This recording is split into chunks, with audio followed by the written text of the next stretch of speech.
The Minneapolis-St. Paul International Film Festival celebrates 40 years when it kicks off next week. This year will be a combination of streaming and in-person events. We spoke with the program coordinator about what to expect this year and films to watch for.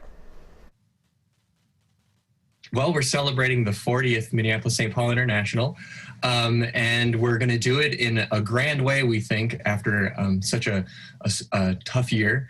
We're going to be doing both in-person events, outdoor events and drive-in events, as well as virtual events for everyone to enjoy with their families and friends in the comfort of their own home, in their living rooms, or wherever they've got their big screens set up. That's so great that you're kind of meeting people where they're at so they can watch at home, a little bit of a hybrid model. But I understand you'll also have some of those outdoor screenings for folks that want to come out in person. That's right. We're opening the festival on May 13th and that entire weekend with outdoor events. We're kicking it off with Questlove's new documentary, Summer of Soul, which took Sundance by storm. It won all the awards it possibly could, and we're one of the lucky firsts in the country to be able to debut this film, and one of the very first for folks to be able to see it on the big screen together collectively. And this film is just an extraordinary document of a music festival in 1969, the same year as Woodstock, that no one really knew about. And it took place over 6 weeks at Marcus Garvey Park in New York, and it features some of the most amazing soul R&B acts of that era. And we're absolutely thrilled to bring this celebratory film to Minnesota.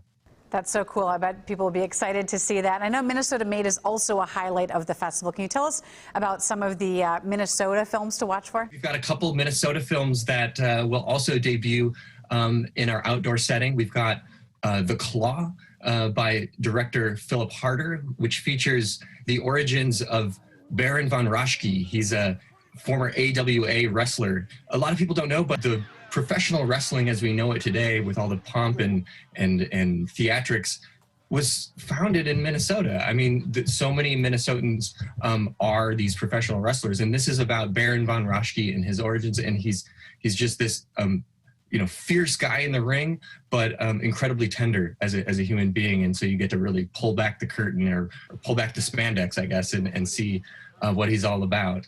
And another really fantastic film that we're closing the festival with in a drive-in setting is called After Antarctica. And it features Will Steger and his entire legacy.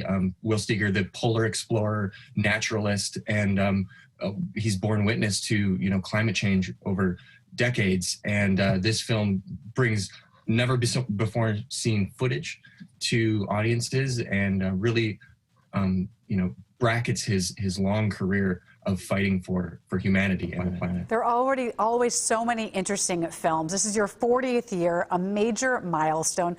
What is the goal of MSPIF? What we really want to do is bring different perspectives from around the world to all of our friends, families, neighbors here in Minnesota.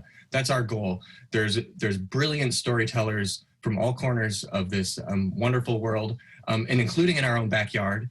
And we celebrate the art of film, independent film, stories that, cinema has a unique way of, touching us, and the ability to transform our ideas and just entertain us, of course. And so that's what we do each spring. And this year, despite all of the challenges, we're so thrilled to be able to do it again. All right, everything kicks off this coming Thursday. Tickets per film are $15 for the general public, $10 for members. There's also an all-access virtual pass option. We have all the details at WCCO.com/links.